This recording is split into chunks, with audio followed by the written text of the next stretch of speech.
March 26th is Thursday. It's kind of just a chill out day for me. March 26th. This is from Quiet Peace, and it's a CA devotional. It says meditation. Same thing. The path of service. Being a product of H&I, I'm a big believer in it.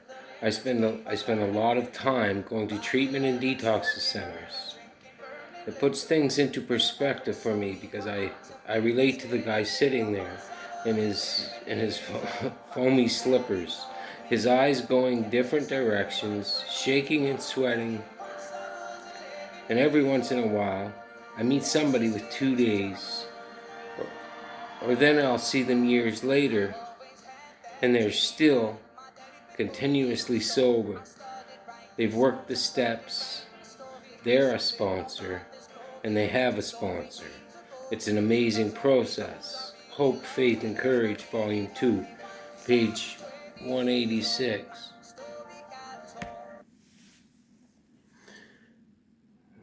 Where am I now? We were receiving... wow. The day I spoke at my first H&I panel, there were 20 to 30 people in the room. I was so glad we had a format to follow. I closed my eyes and said to myself, they will be done. I will be done. I opened my eyes and looked at the patients with a smile, and I introduced myself and welcomed them to Cocaine Anonymous. We opened the meeting with a moment of silence followed by the Serenity Prayer, and before I knew it, the meeting was over. We were received in an amazing way. The reading of Who is a Cocaine Addict touched a lot of people, for they identified with it as well as their shares. When I spoke, I said something about hearing an elder statesman in our fellowship say, a broke brain cannot fix a broke brain. Get out of the me and into the we. I never heard that one before. Get out of the me and into the we. They lived it. Every Monday, new faces are waiting for us to bring the message of recovery via the experience, strength, and hope. I came into Cocaine Anonymous with 4 years sober, but very little recovery. When I was introduced to this fellowship, I felt at home. I finally found out where I belonged. People loved me until I could love myself. I got a sponsor. I began to work the steps. My sponsor asked me to become the coffee person for that meeting, which helped me get comfortable with the ability to share on that first H&I panel. And all those that have followed, I remain eternally grateful. We never know how and when our recovery lives will connect. Incidents which appear unrelated somehow intertwine, almost magically. May I be open to this as it occurs and welcomes in synchronicity in recovery. I see life as a tapestry, which all the threads of our existence woven together to create a spectacular image of depth and beauty. So, 33 years later, in a different city, I'm in Moncton, New Brunswick. But over all those years, in a lot of different recoveries, and I've been at a few detox meetings as a speaker, as a guest. I've also been at quite a few detox meetings as a patient. A ridiculous amount. It doesn't seem real, so it doesn't matter. Over 70 detoxes. That's 7 to 10 day stays to be medically detoxed. And I wasn't there for a place to stay. I was sick. 9 years in recovery houses and health farms and sober living houses, and just a long time.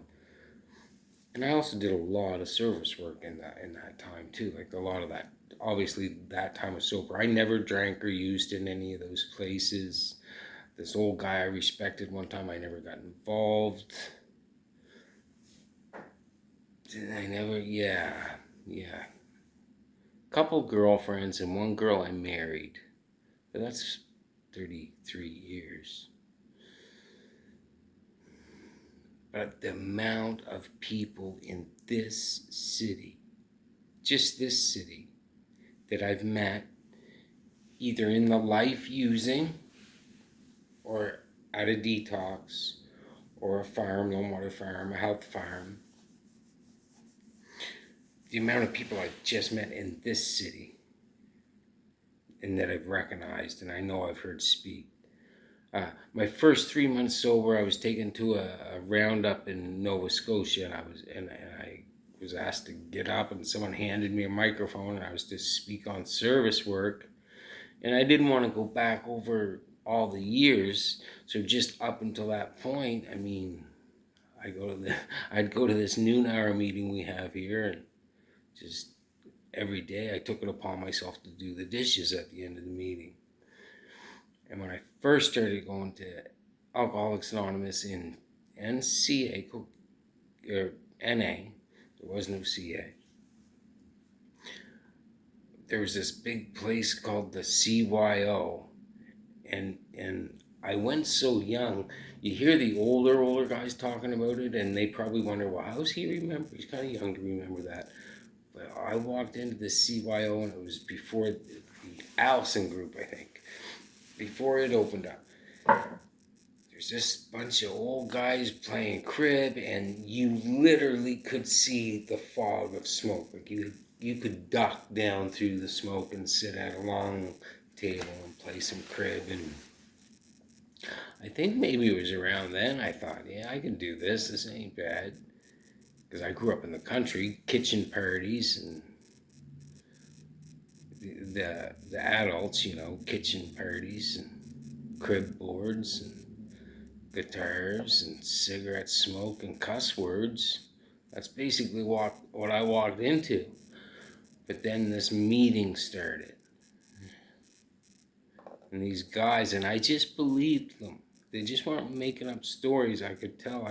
Sometimes you can see, the Vikings used to call it, like there'd be, like you could see in their eyes, like little scars in their eyes that just told, like it revealed a whole life, like a whole different life than what they were living. I'm having a hard time just sitting, staying home tonight. Just rest and maybe watch a show and read some more recovery literature or the Bible. I'm going away for the weekend to see my family, so I might not do this for a while. God bless you. I can't shut my phone off with my computer.